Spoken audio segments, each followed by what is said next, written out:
Nether Dragons. The journey to Outland had a profound impact on the Horde and the Alliance, but it also changed the destiny of many beings who had not visited the Shattered Realm. While exploring Outland, the blue dragon Tyragosa had befriended a brood of creatures known as Nether Dragons. They traced their lineage to the black dragon aspect Deathwing, from when he had left some of his eggs in Draenor for safekeeping. When the world had exploded, the influx of energies had warped the unhatched dragons into partially incorporeal beings. These Nether Dragons were powerful, yet childish. They had no true leader, and that made them unruly. It also made them susceptible to outside influence. A renegade Death Knight named Ragnarok Bloodreaver had seen great potential in the Nether Dragons. He had hoped to incorporate them into his army, an army he would use to conquer Outland. His plan fell to ruin, but this abuse of the Nether Dragons deeply troubled Tyragosa. She was concerned that they would die from the injuries they'd suffered while fighting under Ragnarok's command. Tyragosa transported many of the Nether Dragons to the Blue Dragonflight's lair, the Nexus. She hoped that its energies would reinvigorate the wounded creatures. What Tyragosa never considered was whether the Blue Dragons would be saved from the new guests. The Nether Dragons bathed in the arcane energies of the Nexus. The magic was unlike anything they had ever experienced. They wanted it all, seeing it as a way to make themselves stronger so that no one would control them as Ragnarok had. The Nether Dragons launched a surprise attack against the Blue Dragons to seize the Nexus for themselves. The battle that unfolded drew the attention of Malygos. Millennia ago, after Deathwing betrayed the other Dragonflights in the War of the Ancients, Malygos had become a recluse. He hid himself away in the Nexus, engulfed in grief and pain. Malygos largely ignored what was happening in the outside world, relying on his servants to investigate anomalies and keep watch over Azeroth. Yet, he would not ignore an attack in his own lair. Malygos lashed out at the Nether Dragons, absorbing nearly all of them into his being. Unexpectedly, the energies of the incorporeal creatures swept away the haze of suffering and regret that had clouded his mind. The Nether Dragon's attack convinced Malygos that he needed to embrace his sacred duty of safeguarding arcane magic on Azeroth once again. He assessed the state of magical affairs on the world, and he was not pleased by what he saw.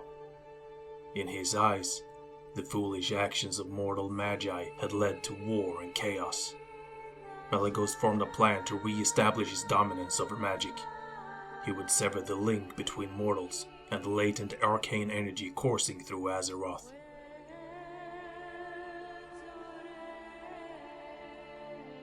Shadow of the Light. As events transpired on Azeroth and Outland, Shogal had continued expanding the Twilight's Hammer's cult. The organization had transformed into something far different from the Orcish clan it had once been. The cult welcomed members from all races and walks of life. Shogal's followers spread throughout every major city on Azeroth, secretly evangelizing and converting others to their cause. They often preyed on survivors of the Third War, especially those who had witnessed unspeakable horrors in Lordaeron. One of these individuals was Archbishop Benedictus, leader of the Church of Holy Light. He had lived through the First and Second Wars. Though the suffering he had seen troubled him, it had not shaken his faith. In some ways, he had viewed the conflicts as a test of his beliefs. Yet, the Third War had been different. The fall of Lordaeron and the appearance of the Scourge had pushed his conviction to the breaking point. Why had the Holy Light not protected Prince Arthas, King Tyrannus, the Paladins, or the other good people of the kingdom? Why, in humanity's hour of greatest need, had it abandoned its pious servants? The cultists learned of the Archbishop's uncertainty, and they flocked to him like crows to carrion. They presented themselves as believers of the Holy Light in need of guidance. In truth, they came to whittle away at what was left of the Archbishop's beliefs. Slowly but surely, they did. Some spoke of the Void, a universal force of energy that would never abandon its servants as the Holy Light had. Like other priests, Archbishop Benedictus knew of shadow magic.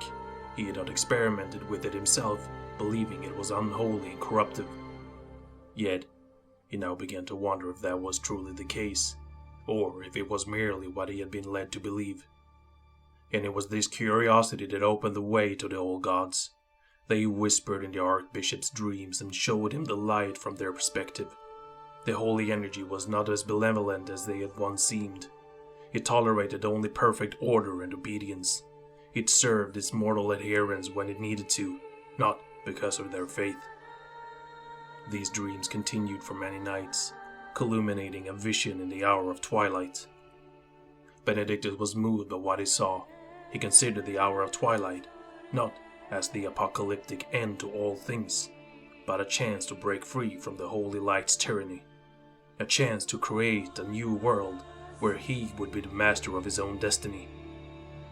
He came to believe that the old gods and the powers of the void were the natural state of the universe, and that it was wrong to fight that reality as he had once tried as a practitioner of the holy light. The light had brought him and thousands of other people only disappointment and heartache. The void was not the source of lies, but of every possible truth. It would not ignore or abandon its followers, and Benedictus pledged his life to serving it. Benedictus joined the Twilight Hammer's cult, becoming one of its most influential members. Publicly, he remained head of the church, and through sheer willpower, he retained his ability to wield the holy light. The position afforded him great power and access to disillusioned priests and believers whom he could recruit into the cult. Shogal saw Benedictus' induction into the Twilight Hammer as a triumph. The number of cultists was growing at a faster pace than he had expected.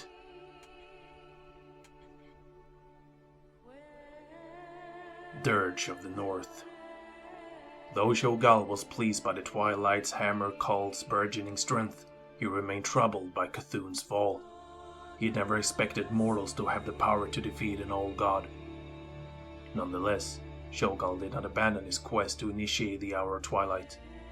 While the Horde and the Alliance were occupied in Outland, Shogal visited Northrend and infiltrated Ulduar, the keeper-wroth prison of the old god Yogg-Saron. He slipped into the depths of the fortress, and its defenders did nothing to stop him. Yogg-Saron clouded the minds of Loken and the other ancient keepers, concealing Shogal's presence. Yogg-Saron had long ago enthralled the keepers who guarded Ulduar, but the entity's grasp on them was tenuous. Convincing them to directly help the old god had proven fruitless in the past, but there would be no such trouble with Shogal. The two-headed ogre willingly chipped away at Yogg-Saron's enchanted bonds. He could not break them, but he managed to weaken the chains. That was enough to increase Yogg-Saron's influence tenfold. The old god's control over the keepers became as strong as iron. It commanded the greatest of them, Keeper Loken, to create an army from the Forge of Wills.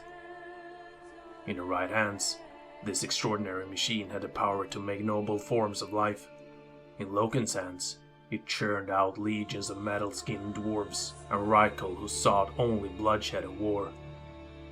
As Yogg-Saron's army fortified the land surrounding Ulduar, Shogal left Northrend to continue guiding the Twilight's Hammer cult. He needed to give Yogg-Saron as much time as possible to prepare its fortress. He also needed to keep the old god safe from the Alliance and the Horde. By defeating Cthulhu, the two factions had proved that they were unstoppable when they put aside their differences and united. Shogal would not allow them to do so again.